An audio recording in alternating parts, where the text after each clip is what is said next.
Blackthorn had been in chaos, the riot dominating local news.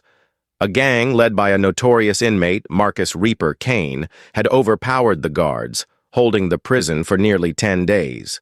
People died. Guards, inmates, no one was sure how many. The authorities had only just regained control, and Daniel, a widower and factory worker, had been calling everyone, warden, police, even the governor's office, desperate for answers about Ethan, who was serving a 3-year sentence for burglary. No one could tell him anything. Now this broken man across the table was his last hope. Daniel sat, his voice trembling. "Please tell me where my son is." The inmate, introduced as Tommy, didn't meet Daniel's eyes. Instead, he started talking about Reaper Kane, a name that sent chills through anyone familiar with Blackthorn. Kane was a lifer, convicted of multiple homicides, his reputation built on fear. During the riot, he'd seized control, turning the prison into his personal fiefdom. Tommy's voice was low, raspy, as he described how Kane's gang enforced order with brutal efficiency.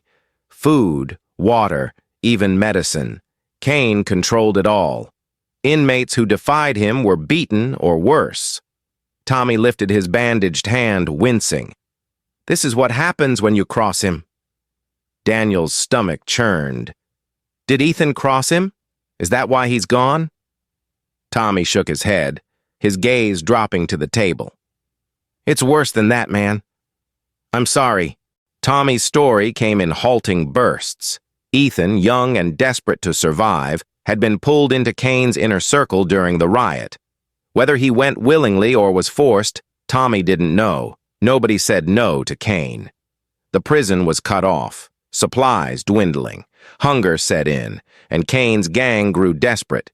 Ethan was tasked with helping distribute food to the inmates. Daniel leaned forward, gripping the table, dread pooling in his chest. "He wasn't just helping," Tommy whispered.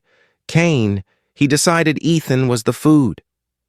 Daniel's world tilted as Tommy described how Ethan was cornered, killed, and used.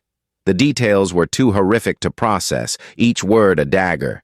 Daniel's vision blurred with tears, his fists clenched until his knuckles whitened. Daniel stumbled out of the prison, the world a haze. He couldn't go home, couldn't face Ethan's empty room. Instead, he went to a local news station, his grief fueling a raw, public outcry.